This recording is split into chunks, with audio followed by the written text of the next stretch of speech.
Bismillah ar-Rahman ar-Rahim. I'd like to thank the organizing committee for inviting me to share with you my lecture in the odontoid fracture. I have nothing to disclose, and I'd like to start by say something.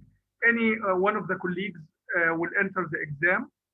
Of course, he needs to write some introduction about the disease or the fracture, then the radiological investigation, the clinical presentation, and of course to write one of the classifications which help you to manage the fracture.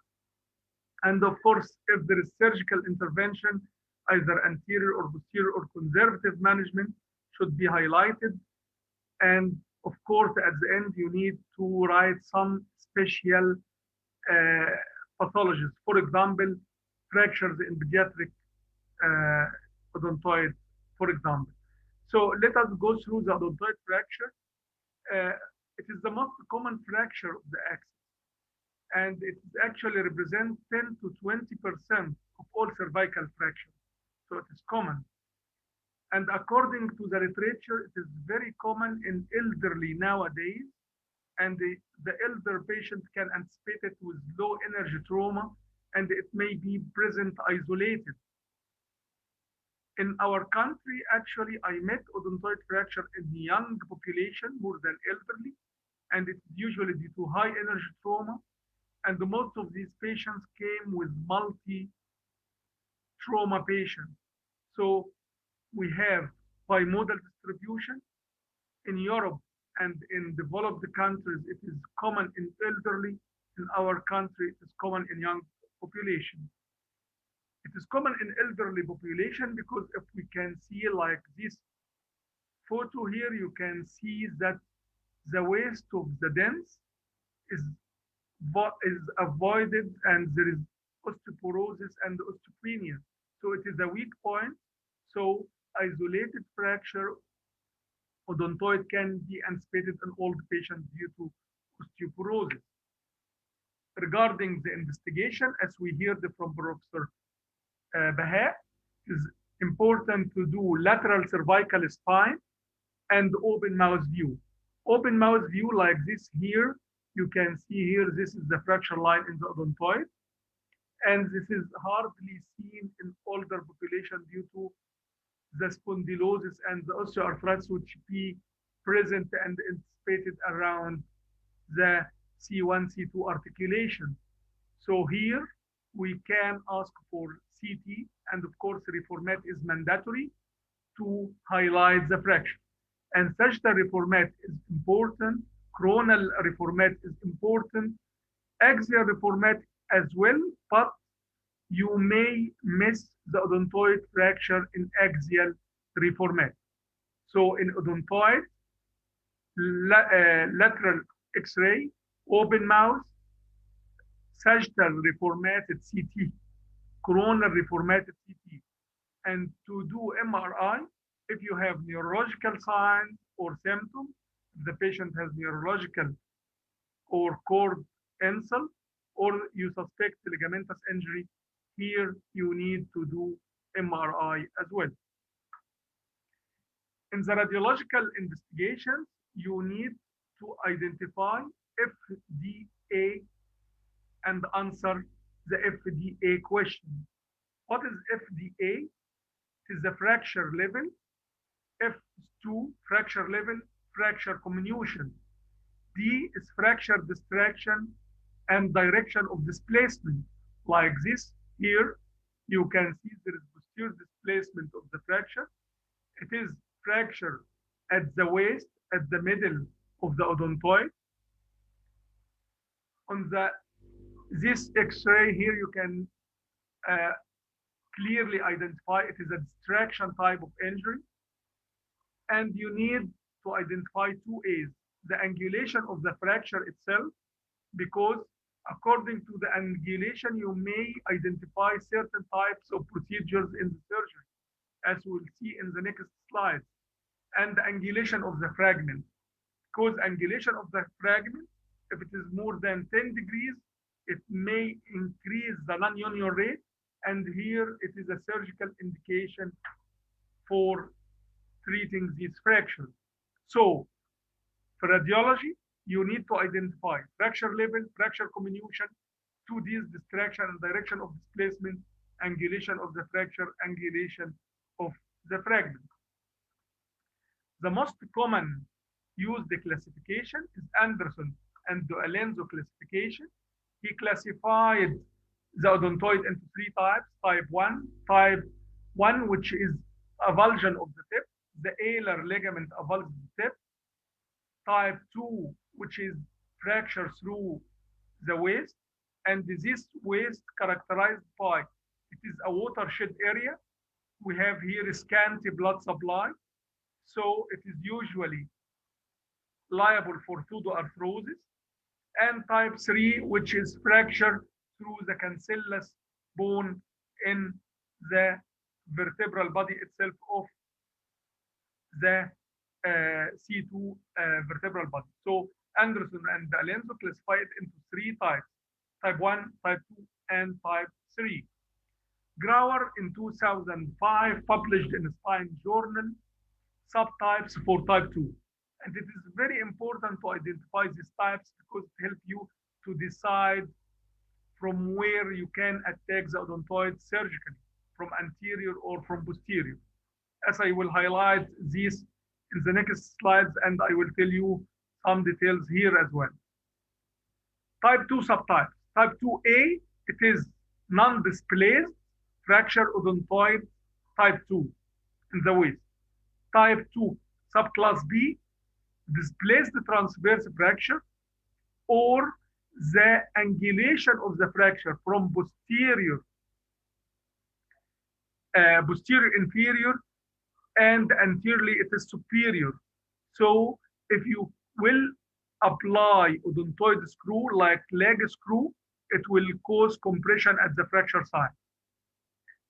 Type 2 subclass C, it is comminuted fracture odontoid, and in comminuted fracture, odontoid screw is not advised, contraindicated, or the inclination of the fracture from anterior inferior to posterior superior. So if you will apply odontoid screw here, it will cause displacement of the fracture. So odontoid screw here is not indicated. So this is the sub-classification by Grauer for type 2, Anderson and Alonso classification. Type 2 is the most common fracture. It may be anticipated in 50% of cases, up to 70% of cases in some literature. And it is commonly, when treated, to have non-union. And the fracture odontoid, to say it is non-united, you may suspect that from the investigation. If you have displacement more than 6 millimeters, that may suspect that 50% of these cases will have non-union. If the fracture is comminuted, if there is a gap more than 1 millimeter, if there is angulation more than 10 degrees, if there is posterior displacement more than 2 millimeters, if there is inability to maintain the reduction, it is highly unstable fracture, so non-union is the final destination. If the age of the patient more than 50, if the patient is smoking, it is more common in males. If it is chronic fracture, so delayed presentation of the fracture. So in type 2, you may suspect from the history, you may suspect from the radiological investigation, this patient is liable to have non-union or not. After assessing your patient properly, you need to treat your patient. You may treat your patient conservatively or through anterior approach or posterior approach if he is surgically indicated case. And we'll see in the next slides some tips and tricks for each method of management. In this slide, I conclude the treatment according to Anderson and Alonso, and then we'll see more details in the coming slides. This slide is very nice because it can conclude that type One, according to Anderson and Alenzo, avulsion of the alar ligament insertion, usually treated conservatively, unless the patient have occipito-cervical dissociation. Here you will need occipito-cervical fusion. Of course, quite clear. Fracture through the waist, as we said, there is high risk of non-union, and the options include conservative inhalo vest, anterior odontoid screw, or C1, C2 posterior fusion. For the fractures that extend through the body, of course, conservative management in the cervical collar or halo vest is indicated, unless the fracture here is associated with distraction, and here C1, C2 arthrodesis is the surgical procedure of a choice, not anterior odontoid screw if it is a fracture in the body. Before proceeding for some details for the methods of management, I'd like to tell you something, that the odontoid diameter and thickness like the little finger, like your little finger, in adult of course, and the body of the axis is like the thumb. So you can here see how it is really small vertebra. Conservative management, as we said, may be indicated by application of cervical orthosis, halo vest or jacket, and it may allow the fracture to fuse. But generally, suspect that this patient is polytrauma. Of course, it's very difficult to tolerate the orthosis and the halo vest. If the patient is elderly, it is difficult to maintain the fracture by the halo vest. And even in the literature, some say it is a sentence of death because a lot of complications can be anticipated. This is an X-ray of one of my cases. This patient refused to have a surgery, and I managed him in a cervical collar, and he have stable pseudoarthrosis, and he have no pain, and he is fine. What the complication of halo, and it is very common to be affect the elderly by death, high morbidity and mortality rates in elderly patients, not recommended in polytrauma patients, and the complication which can be anticipated, like of course pen tract infection, pen loosening, pressure sores, ring migration, of course loss of alignment, nerve injury, dysphagia, bleeding, dural puncture. Of course, this is many complications of the halo vest. But we can conclude that pen tract infection, we can manage it by cleaning the pens and caring the pens. About 1/3 may fail. Most of failure anticipated in the first 3 weeks, but it is a valid option in selected patients, especially like the pediatric cases. And we'll see more details in the coming slides. The posterior approach. The posterior approach, it has a drawback because it decreases the rotation by 45 degrees. So you lost 50% of the rotatory movement by fixing C1, C2. It decreases the flexion extension as well by 15 degrees. And the most common form of C1, C2 arthrodesis, fixation and fusion, either Magrel screw, which is a trans-articular screw. Here you apply the screw to fix just the joint between C1 and C2. And of course, we put graft posteriorly to achieve the fusion. Or goal and harms technique, we apply screws in the lateral mass of C1 and pedicular screw in C2 and fix them by these rods, and then we apply graft as well to achieve fusion. If there is other options, yes, posterior wiring used by some colleagues, but the risk of pseudoarthrosis is high. And of course, you need external fixation like the halo vest. So the best biomechanical construct is the transarticular screw, is the Magral screw.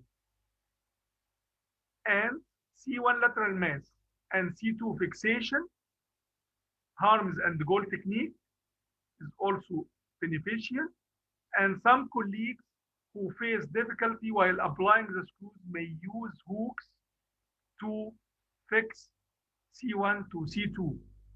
There is another technique like the laminar screws we can apply in the C2 if we cannot apply pedicle screw due to abnormal vertebral artery anatomy. So we can use laminar, translaminar screws. So C2 have multiple anchorage points in the pars, in the pedicle, and in the lamina as well. Okay.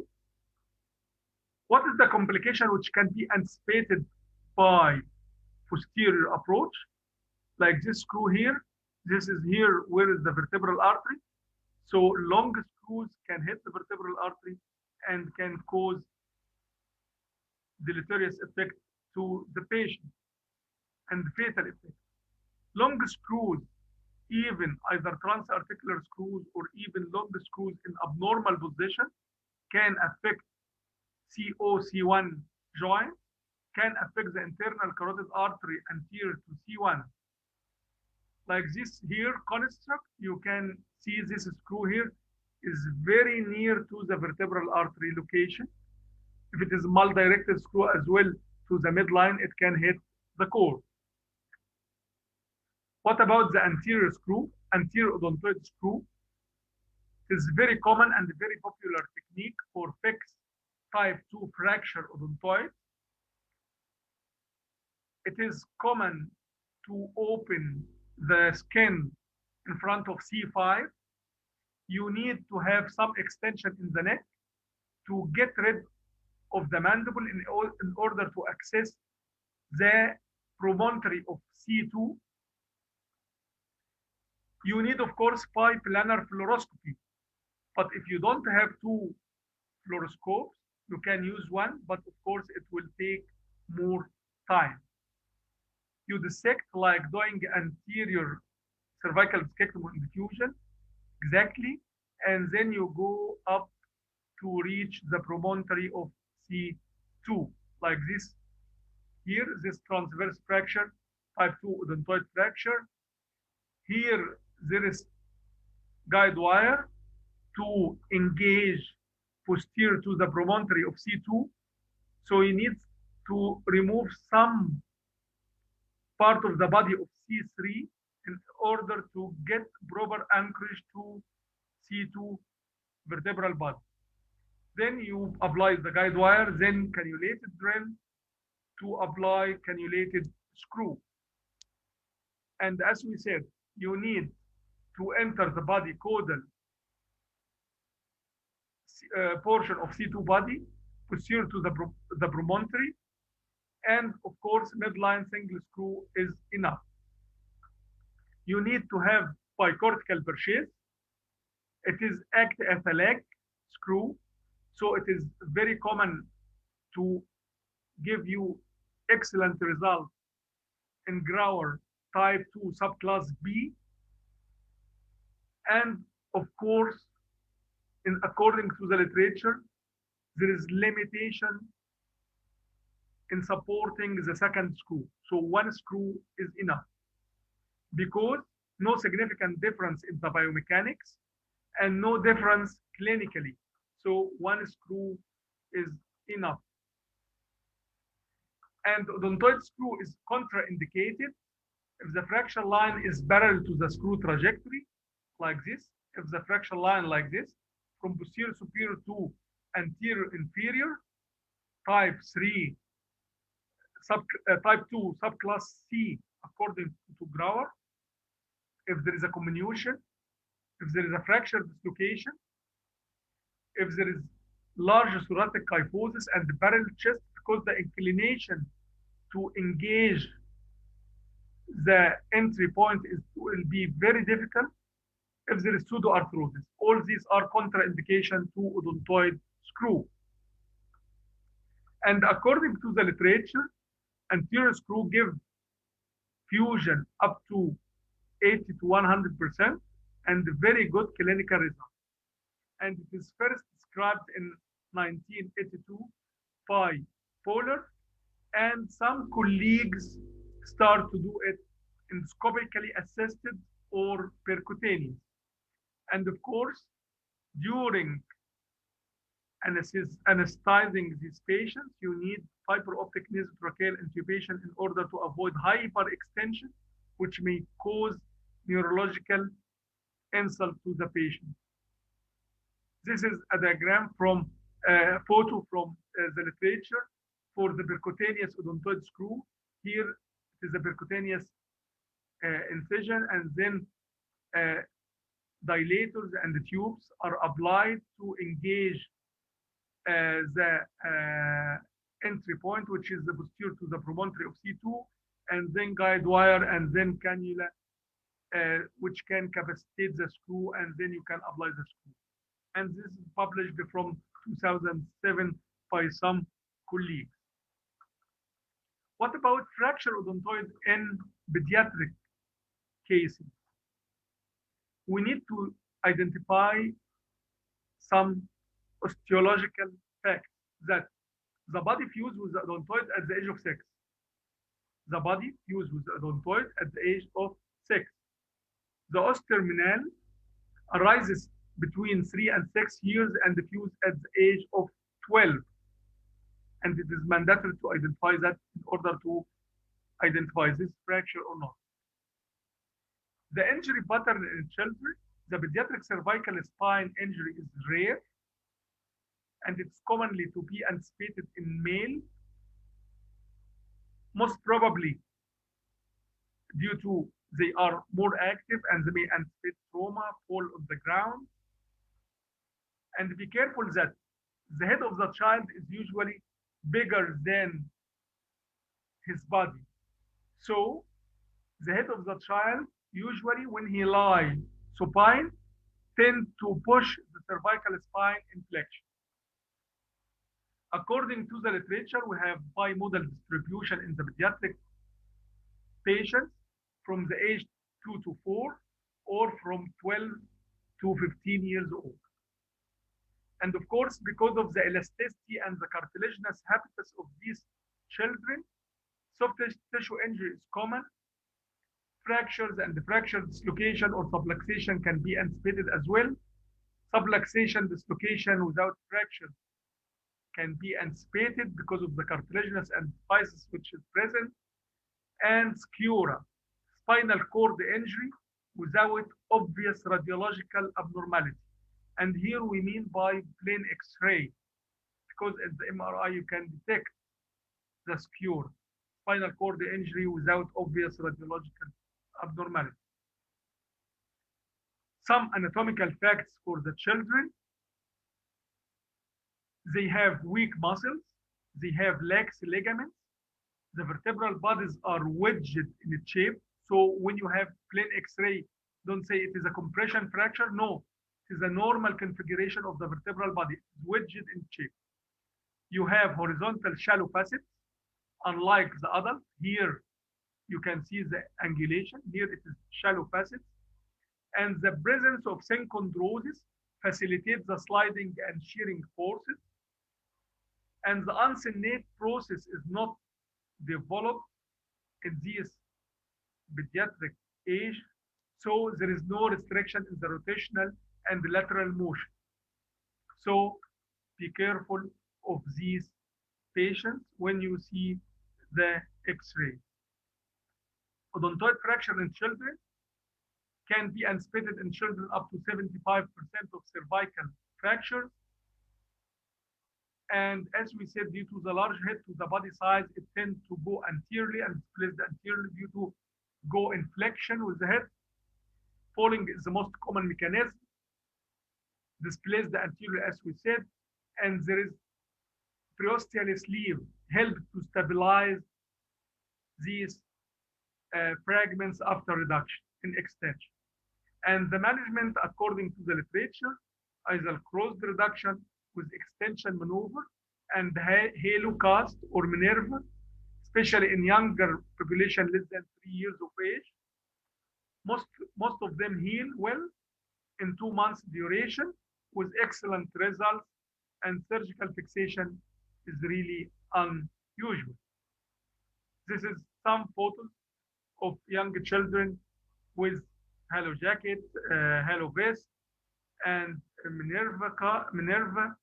This is anterior odontoid screw in pediatric population, but these are teenagers actually.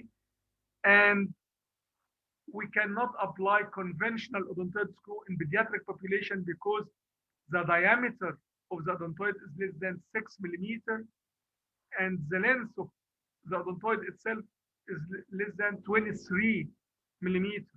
So we don't have suitable screws for them. So we recommend the transarticular screw if it is really unstable, and we can apply here the transarticular screws, like this patient with Magral transarticular screws for C1, C2 fracture dislocation with non-union of the odontoid. So my take-home message for fracture odontoid, children are different from elderly and from young adults. The large disproportionate head in the children and the laxity of the ligaments and the cartilage leads to unique fracture pattern in the pediatric population. We agreed that CT scan is an investigation of a choice, especially in odontoid, because odontoid fracture cannot be seen in elderly population because of the associated spondylosis in C1, C2 articulation. MRI is needed if you have neurological deficit or soft tissue injury. Upper cervical trauma is common in either elderly or children, and the management is usually conservative, especially in children, but instrumentation may be needed in certain cases, and of course in type 2 odontoid in elderly, especially if displaced, we can manage by anterior odontoid screw. And as we said, when anterior odontoid is not indicated, we can go posteriorly. And thank you. And I'm ready for any questions. Thank you very much. Thank you so much, Professor Mohamed B, for this marvelous talk. شكرا جزيلا أستاذنا الفاضل دكتور محمد بيه خطاب. شكرا جزيلا. شكرا سعادة الباشا. دكتور أشرف إسماعيل معانا اهو دلوقتي. دكتور أشرف. دكتور أشرف you are muted يا دكتور أشرف. أشرف muted. تمام كده. اتفضل دكتور أشرف. مظبوط. تمام اتفضل يا فندم. مساء الخير يا باشا جميعا. مساء الفل يا أستاذنا. ازيك دكتور أشرف بيه؟ الاودينز معلش هو كان بس في مشاكل في الدخول على الايه على الزوم، فاعتذر يعني عن هذا. العفو يا بيه. ربنا يبارك يا رب. انا سعادتك لو ترحب باساتذتنا الدكتور بهاء بيه والدكتور محمد بيه. طبعا الدكتور بهاء والدكتور خطاب مشرفينا. اهلا اهلا. الكورونا واخداك مننا يا اشرف. نعم. احنا بنتقابل في العجوزه، الكورونا واخداك مننا بقى. في any questions to Professor محمد بيه خطاب؟ هو how to differentiate between non-union والإفرازيال injuries في الأدونتويد فراكشر؟ الايج يا دكتور بهاء بيه يعني الفايزيال فراكشرز يعني دايما هتيونايت، واليونيون بيبقى سريع جدا الايج، انما النون يونيون في الاولد او اليونج ادلت بنلاقي سكليروزس اراوند ذا ايدجز، بنلاقي ان الجاب بتبقى وايدند قوي، فبتبقى مختلفه خالص. وان جنرال لو احنا شاكين ان ايفن ان ده نون يونيون في الاطفال او ديليد برزنتيشن وما كانش فيه بروبر ستابلايزيشن، فبالتالي في هنقول نون يونيون او ديليد يونيون. الام ار اي ممكن يهايلايت ان انا عندي around the fracture sites في اديمه، فده بيبقى very evident في الديليد برزنتيشن في البيدياتريك population. شكرا. دكتور محمد ايه؟ دكتور محمد خطاب. اتفضل دكتور اشرف. اي سؤالي يا باشا، بالنسبه لحالات الالدرلي اللي هي بيبقى فيها اودونتويد اوستيوبوروزس، ما فيش نو فير اوف ان انا احط الكانيوليتد سكرو ممكن يعمل شاترنج للاودونتويد؟ It is contraindication. Osteoporosis is a contraindication of anterior odontoid screw. And it's recommended if you have osteoporosis to go directly for posterior approach, either Magritte or Harms and Gold technique. طيب يعني how to assess الاوستيوبوروزس في الاودونتويد؟ يعني انا العيان جاي لي وهو اوستيوبينيك او نورمال كويس، انما طبعا الميجرز دي هي عارفين ان هي ما هياش that's so accurate. انا ممكن الاقي العيان osteopenic but he has an osteoporosis of certain bones that cannot be measured in the DEXA apparatus. في حضرتك سي تي سكان اسسمنت للاوستيوبوروزس.